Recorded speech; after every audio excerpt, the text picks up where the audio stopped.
démarre dans 10 secondes. Ok.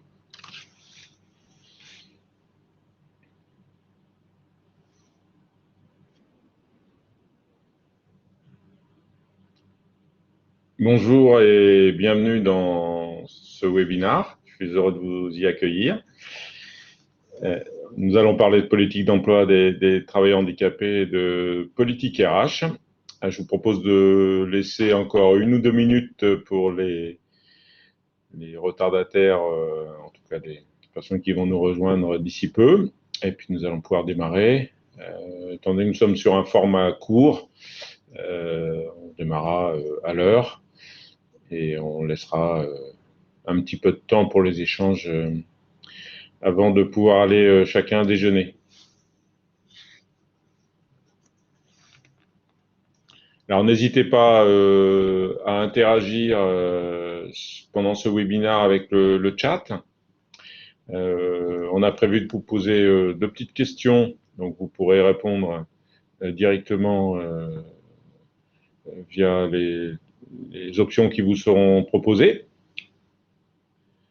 Et comme ça nous permettra d'avoir aussi des sujets sur lesquels nous pourrons partager soit votre point de vue, soit les actions que vous avez pu mettre en œuvre.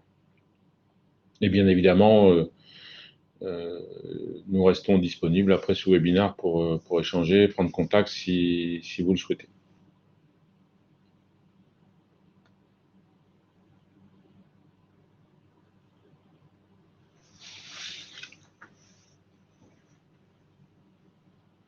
Alors vous avez une première question qui va être disponible, puisque nous profitons d'être pendant la semaine de l'emploi des personnes en situation de handicap, pour vous interroger sur les actions que votre entreprise a pu mettre en œuvre durant cette semaine qui se termine ce soir. J'espère qu'elle a été l'occasion d'échanges, de communication, d'action sur cette thématique, mais ces échanges, ces actions se poursuivront au-delà de cette semaine importante.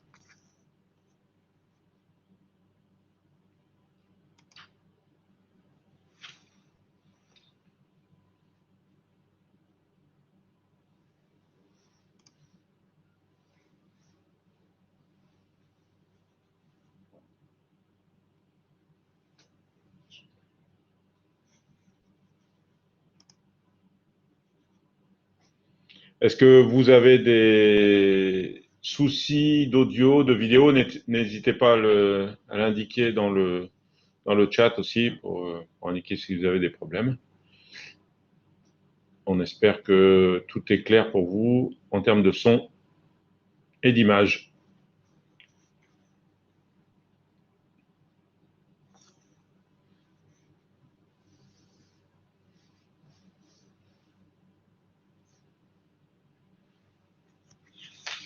Alors, je vous propose, puisqu'il est 11h33, de démarrer. On va commencer par la traditionnelle petite page de pub. Non, mais pour vous présenter le groupe JLO, donc nous nous présentons comme spécialistes des thématiques RH émergentes. Notre cœur de métier d'intervention, c'est la qualité de vie au travail, et nous sommes historiquement présents sur le handicap depuis notre création en 2005. C'est un de nos sujets de prédilection et encore aujourd'hui une part importante de notre activité, quelles que soient les thématiques que nous développons après. Voilà, donc vous voyez qu'effectivement, depuis 2005, à la fois expert du handicap, développement d'expertise aussi sur le maintien dans l'emploi, des actions en matière de prévention de la santé au travail, c'est aujourd'hui un champ d'intervention important. Nous avons beaucoup développé les dispositifs et les accompagnements en soutien au dialogue social sur l'essentiel des thématiques sur lesquelles nous intervenons. Aujourd'hui, évidemment, les interventions dépassent le handicap et traitent l'ensemble des formes de diversité. et pour arriver à la qualité de vie au travail, la promotion de la qualité de vie au travail. Notre implantation est nationale. Ça a toujours été une volonté d'être proche de vous, donc avec un peu plus d'une dizaine d'agences présentes sur l'ensemble du territoire. Donc, n'hésitez pas à contacter nos agences en fonction de là où vous êtes. Voilà, j'en ai terminé pour cette petite page de publicité. Puis je vous propose de démarrer concrètement ce webinaire en revenant sur les enjeux d'une politique handicap. Et nous ferons le lien ensuite avec les enjeux RH. Mais il m'a paru important aussi de se poser la question pourquoi vais-je engager mon entreprise sur cette thématique-là? Quel intérêt y a-t-il? Quelles questions? Quels sont les enjeux? Je propose de les aborder et de les traiter pour démarrer. On a identifié quatre enjeux principaux. Alors le premier est un enjeu légal, évidemment. On a la particularité en France d'avoir un cadre législatif particulier qui est quasiment unique en Europe. Certains pays ont des dispositifs un peu comparables, mais il y en a assez peu. On va dire dans les pays latins peut-être, mais en tout cas avec une obligation d'emploi qui amène derrière à une contribution financière si cette obligation n'est pas respectée. Une obligation aussi de compenser, c'est-à-dire d'adapter, d'aménager, de faire en sorte que ce soit l'environnement de travail qui s'adapte aux personnes et non pas l'inverse. Et puis tout un arsenal aujourd'hui relativement étoffé sur un certain nombre de sujets concernant les luttes contre les différents motifs de discrimination. On a un nombre de critères importants de discrimination dans la loi aujourd'hui, et on a un certain nombre de dispositifs, notamment le Code du travail, qui vont traiter d'égalité professionnelle, du harcèlement, enfin en tout cas et aussi principalement du handicap, puisqu'on a un cadre sur l'emploi des travailleurs handicapés qui est bien étoffé, principalement depuis 2005. Ça, c'est l'enjeu légal. Il est important puisqu'effectivement, une entreprise se doit d'être conforme à la loi. C'est important en termes d'image. Et puis, ça a aussi des conséquences économiques si ça n'est pas le cas. Et on va justement traiter cet enjeu économique. D'une part, avec, alors je l'ai mis en second là, mais qui apparaît évidemment tout de suite, c'est la réduction de la contribution. Qui dit taux d'emploi non atteint dit contribution. Cette contribution, en fonction de la taille de l'entreprise, elle sera de 4 à 6 000 euros environ par personne manquante. Donc ça peut vite monter, ça peut vite être un coût financier non négligeable, d'autant que cet argent peut servir à autre chose. Et là, c'est pas de l'argent perdu puisqu'il va resservir, il va être mutualisé à travers la GFIP. Mais en tout cas, pour l'entreprise, c'est un constat d'échec de ne pas pouvoir répondre à cette obligation.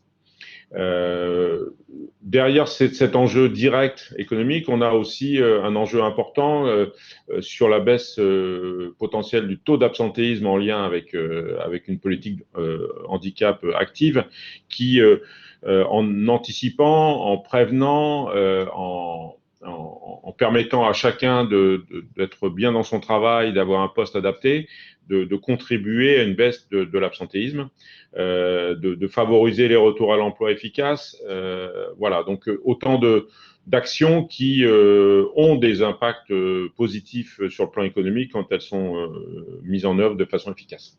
Et puis, je pense que se poser la question de l'intégration des personnes handicapées, c'est se poser la question aussi de l'organisation du travail, de la façon dont on travaille, de permettre à chacun de travailler mieux. Et de ce côté-là, on constate, nous, en tout cas chez nos clients qui investissent ce sujet, des améliorations dans l'organisation et donc dans leur productivité. Donc avec derrière, effectivement, des impacts financiers qui peuvent être non négligeables. Voilà pour le deuxième enjeu. Le troisième, un enjeu RH évidemment. Voilà, ce sera notamment le cœur de notre webinaire, mais d'une part avec le handicap comme étant une des dimensions de la diversité. avec la spécificité de cette dimension-là, c'est que on peut tous être concernés par cette diversité, puisque passer de valide entre guillemets à handicapé entre guillemets, ça peut arriver à tout le monde. Et on sait aujourd'hui qu'au cours de la vie professionnelle, quasiment un salarié, un travailleur sur deux sera concerné par des problématiques de handicap au cours de sa vie professionnelle. Donc ça touche énormément de monde et c'est une dimension importante de la diversité. Évidemment, en travaillant sur ces politiques-là, on travaille aussi au bien-être au travail. Les conditions de travail, la façon dont on travaille, les conditions d'emploi sont au cœur aussi des politiques d'emploi de travailleurs handicapés. Il y a un enjeu de fidélisation aussi. Quand on laisse de côté les plus fragiles, quand on ne favorise pas l'inclusion et la diversification des profils, probablement que aujourd'hui un certain nombre de salariés peuvent ne pas se reconnaître et penser qu'effectivement l'employeur ne fait pas assez sur ces questions. Et ça peut, parmi d'autres, hein, être un enjeu aussi de conserver les talents, comme on le dit aujourd'hui, conserver les salariés et de faire en sorte que chacun se reconnaisse positivement au travers de la politique d'emploi des travailleurs handicapés, dans le fait que l'employeur fait le maximum pour garder et conserver ses salariés. Et puis, c'est aussi, par définition, une façon de gérer toutes les compétences, quelle que soit la façon dont on les met en œuvre et quels que soient les accidents de parcours qui peuvent arriver. Et donc, les politiques handicap, on le verra après, nécessitent aussi probablement une réflexion sur la façon dont on gère les compétences, les passerelles entre les métiers, entre les parcours professionnels. Voilà, donc on a un enjeu RH important aussi de ce côté-là. Et puis, dernier enjeu, qui est un enjeu important aussi aujourd'hui, l'enjeu sociétal avec le développement effectivement d'une politique RSE qui aurait un peu de mal à vivre sans cette dimension handicap. En tout cas, c'est une dimension mesurable aussi, puisque comme certaines thématiques comme l'égalité professionnelle ou d'autres, on peut mettre en avant des indicateurs et donc valoriser cette politique au sein de la société avec un grand S. C'est évidemment un levier de dialogue social. Parmi les sujets qui sont mis en discussion avec les partenaires sociaux, il est évident que ce sujet-là est peut-être l'un des moins clivants, en tout cas celui sur lequel on peut se mettre d'accord plus facilement et agir avec des convergences fortes. Et donc, un accord sur ce type est aussi des accords qui sont à la fois engageants pour l'employeur, pour les élus, et sur lesquels on peut avoir des consensus d'approche et de mise en œuvre des moyens, ce qui n'est pas toujours le cas sur d'autres sujets mis en débat dans le cadre du dialogue social. Évidemment, l'amélioration des conditions de travail, ça fait lien avec les enjeux RH dont j'ai parlé tout à l'heure, qui est aussi une façon de faire en sorte que la société évolue et intègre l'ensemble des potentiels sans a priori, qu'elle puisse travailler sur faire en sorte que les conditions de travail soient un sujet de débat, un sujet de questionnement, que le travail lui-même soit en questionnement. Et au travers de cela, quand on intègre une personne en situation de handicap, quand on la maintient dans l'emploi, souvent les améliorations qui sont identifiées bénéficient à tous. Voilà, donc c'est pour ça que ça se termine par ce qui profite à tous. En général, ces actions ne sont pas au seul bénéfice des personnes en situation de handicap, mais à l'ensemble des salariés. Je vais profiter d'ailleurs pour vous inviter, puisqu'un sondage est à nouveau disponible, pour que vous puissiez interagir et indiquer, selon vous, quel est l'enjeu prioritaire dans votre entreprise entre ces quatre grands sujets que nous venons d'évoquer. N'hésitez pas à vous exprimer dans le chat. Alors, pour évoquer les politiques handicap, il m'a paru aussi important de redonner les grands axes. Et ça nous permettra derrière de faire le lien avec les enjeux RH. Alors, pour mener une politique handicap efficace, bon, on voit bien que on peut avoir des tentatives de communiquer, de recruter, mais il est important, si on veut que ça fonctionne, que l'ensemble des champs qui vous sont présentés là soient investigués, soient creusés et soient traités pour permettre de pérenniser les résultats que vous allez avoir. Donc, l'ordre importe peu, hein, mais en tout cas, une part importante de commencer par la sensibilisation à la formation. Alors pourquoi ? Parce qu'on sait aussi que, comme d'autres formes de diversité, les principaux freins sont souvent des freins liés aux stéréotypes, aux préjugés, à ce qu'on peut imaginer être du handicap. Donc, la communication, l'information, les actions de sensibilisation et de formation des acteurs internes de l'entreprise sont indispensables, souvent pour parler d'un langage commun, définir ce qu'est le handicap, d'aider aussi les acteurs à mettre en œuvre les actions qui auront été définies. C'est pas forcément inné, c'est souvent du bon sens, mais ça se travaille et les actions de sensibilisation et de formation sont un axe important, constituent un axe important d'une politique handicap. Deuxième grand axe, information et communication. Il est clair qu'il est fondamental aussi de pouvoir faire vivre cette politique au travers des dispositifs, des systèmes d'information de l'entreprise, de communiquer en interne et ensuite en externe pour montrer l'intérêt, les résultats, parfois les difficultés aussi, hein, en tout cas montrer que cette politique est en dynamique, qu'elle progresse et embarquer l'ensemble des salariés, l'ensemble des acteurs, y compris des acteurs, tous les acteurs internes, des acteurs externes aussi, pour faire en sorte que cette politique soit une réussite. Alors un axe qui paraît évident, clairement, c'est le recrutement et l'intégration. Il y a parfois des difficultés. Alors certaines entreprises, en fonction de leur métier, de leur profil, auront peut-être plus de difficultés ou de facilité pour d'autres à trouver des personnes en situation de handicap correspondant au profil. Là aussi, la politique demande un minimum d'adaptation et donc d'élargir la recherche, pas seulement à des profils tout faits, mais plutôt travailler sur les compétences qui peuvent être transposables, transversales, et donc se questionner aussi sur qui peut occuper cet emploi. Une personne en situation de handicap peut probablement occuper cet emploi. Est-ce qu'il y a besoin d'un peu d'aménagement, beaucoup d'aménagement parfois, ou pas du tout d'aménagement de poste? On se rend compte que dans la réalité, notre expérience longue sur ce sujet nous montre que il n'y a pas toujours besoin de beaucoup de moyens à mettre en œuvre pour intégrer et recruter, et que les changements sont plutôt dans les têtes et dans les esprits. Quatrième grand axe, évidemment, c'est le maintien dans l'emploi.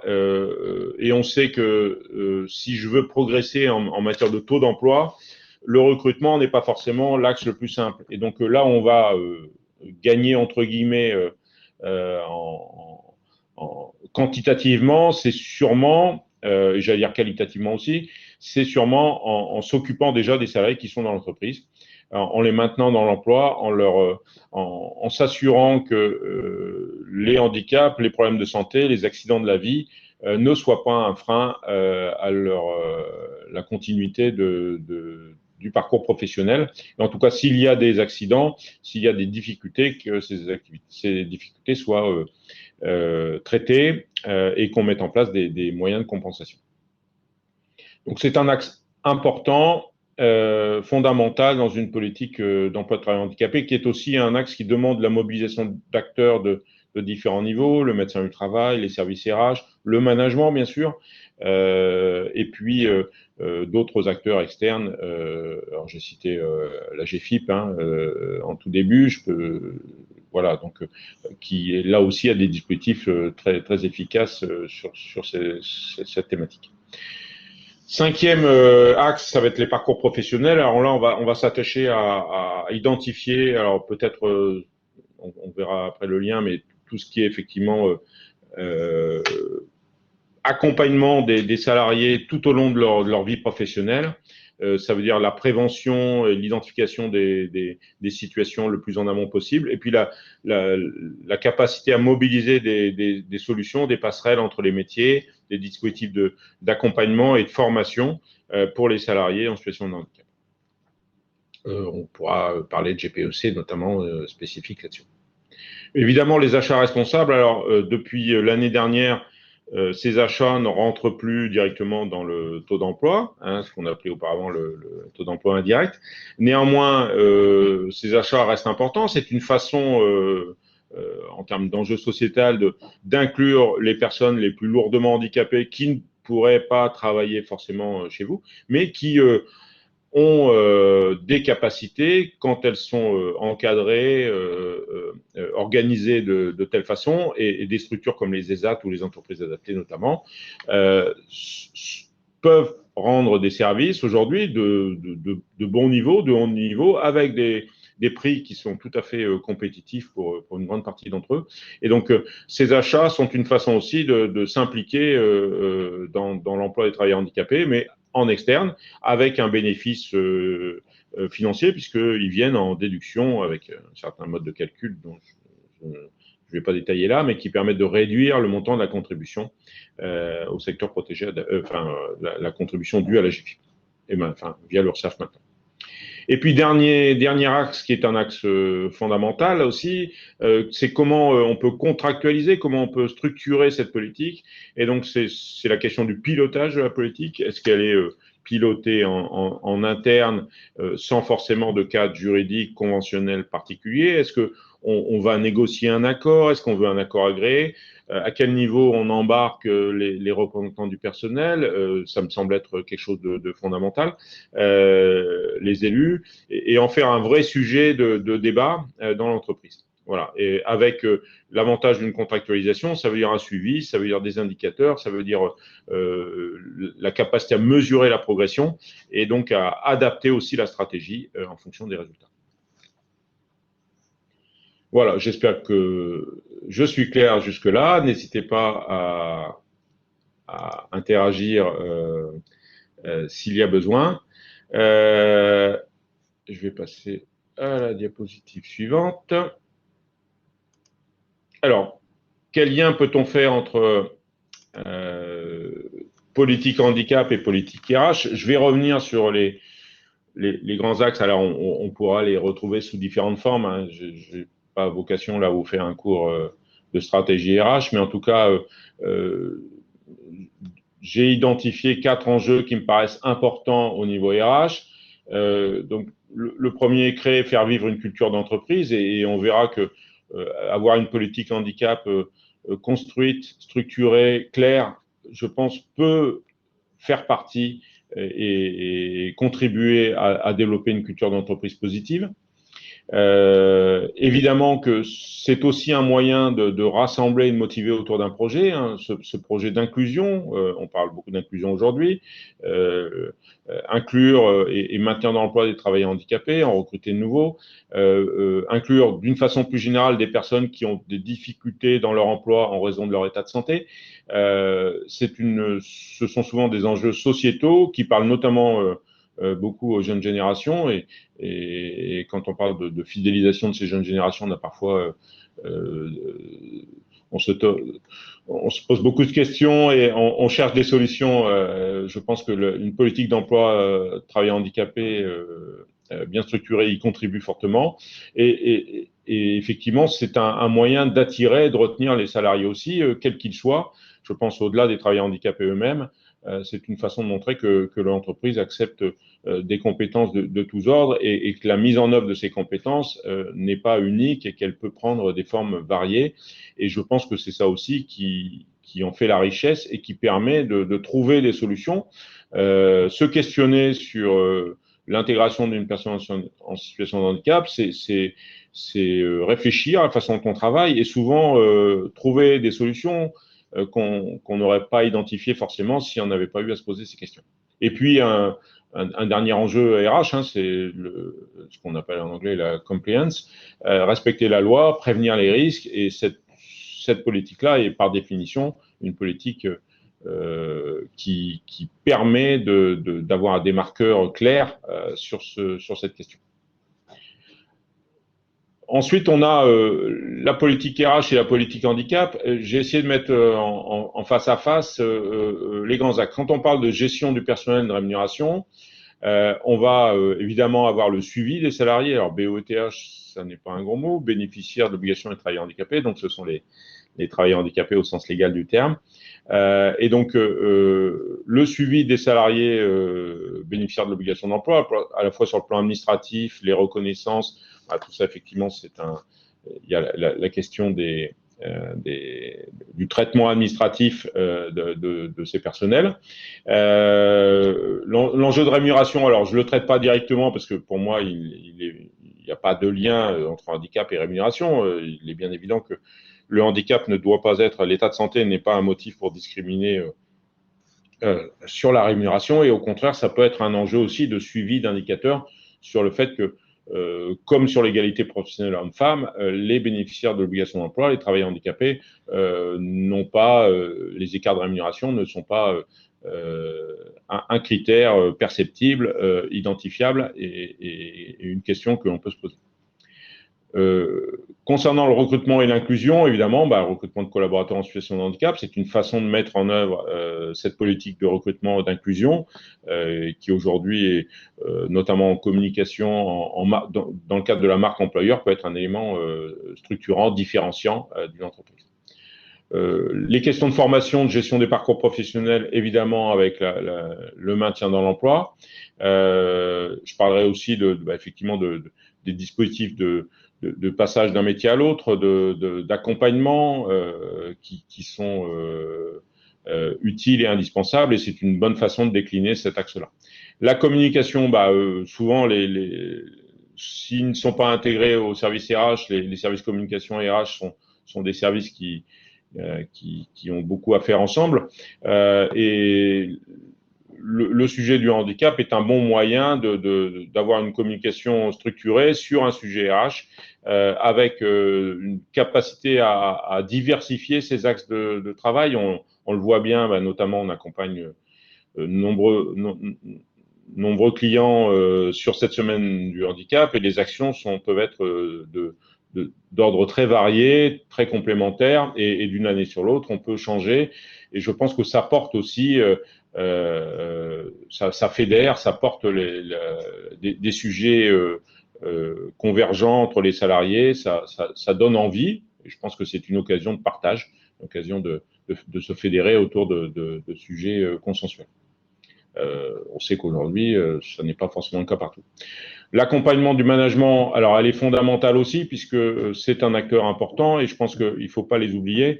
Le management, c'est à la fois celui qui va intégrer, qui va maintenir dans l'emploi. Enfin, c'est l'acteur central, et je pense qu'il doit être outillé, accompagné, et dans le cadre d'une politique handicap, c'est un élément fondamental si on veut que ça fonctionne. Il faut les embarquer aussi, parce que il peut y avoir des freins qui sont normaux, qui sont naturels, qui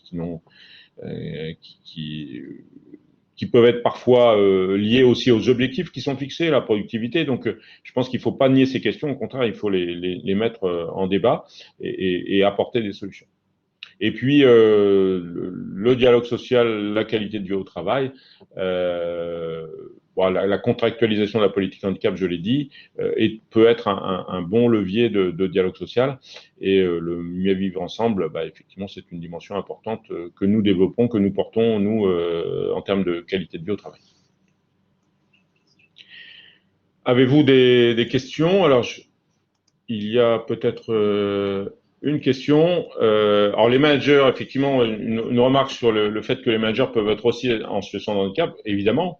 C'est même, il n'y a pas de distinction. J'allais dire, le handicap, il va toucher tout le monde, et donc on peut avoir le manager en situation de handicap qui, à ce moment-là, effectivement, nécessitera d'être accompagné. Je pense que les fonctions de management sont des fonctions opérationnelles, et donc comme tout métier peut être aussi faire l'objet d'adaptation. Donc on voit bien que, pour donner un exemple très récent, la crise sanitaire que nous avons vécue depuis bientôt 2 ans nous montre que des événements peuvent nous amener à modifier profondément nos organisations. Et on est capable de le faire, alors avec parfois des difficultés, avec du retard, avec des nécessités de changer des choses, mais en tout cas, et puis trouver des solutions concrètes. Et je pense que on a vu qu'on était capable collectivement de trouver des solutions pour continuer à travailler efficacement. Je pense que on s'est mis collectivement en situation de handicap en étant confiné.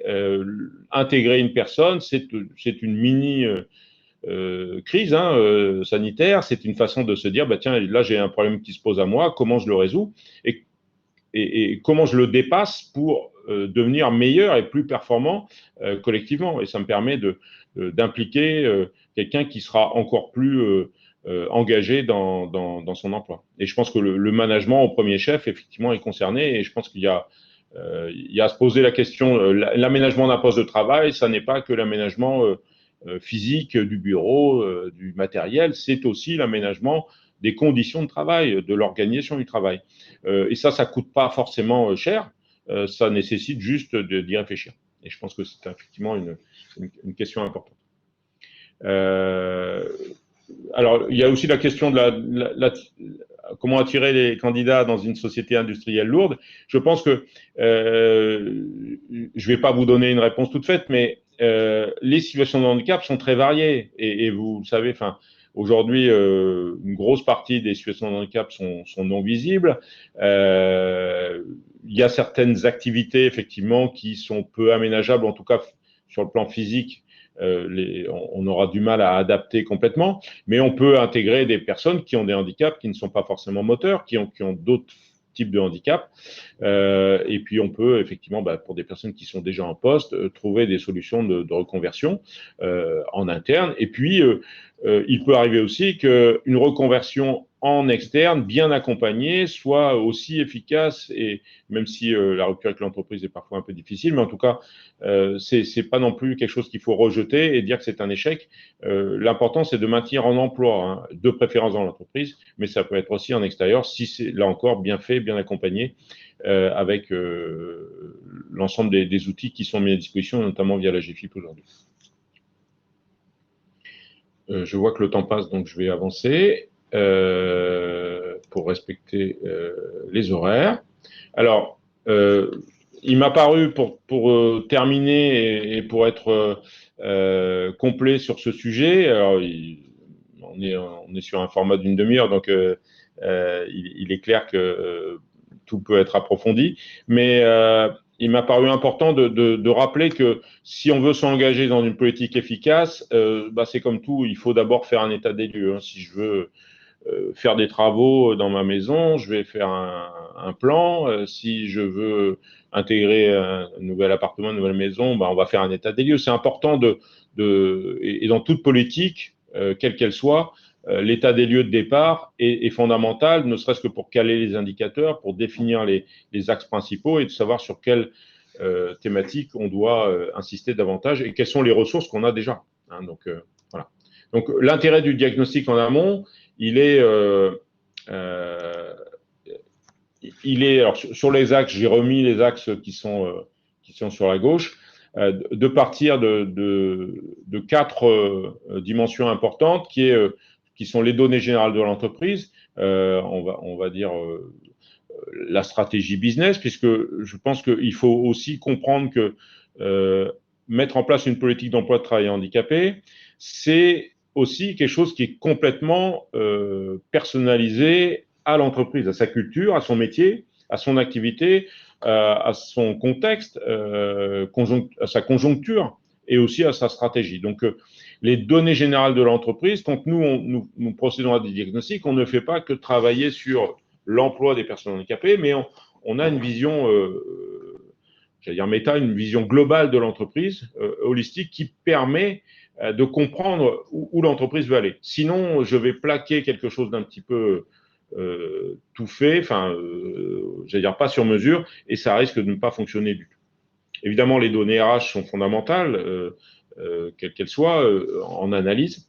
On va investiguer, il est important d'investiguer aussi tout ce qui concerne l'emploi des travailleurs handicapés, hein, pour connaître l'état des lieux et de savoir d'où on part pour se fixer des objectifs qui soient à la fois ambitieux mais en même temps réalistes. Hein.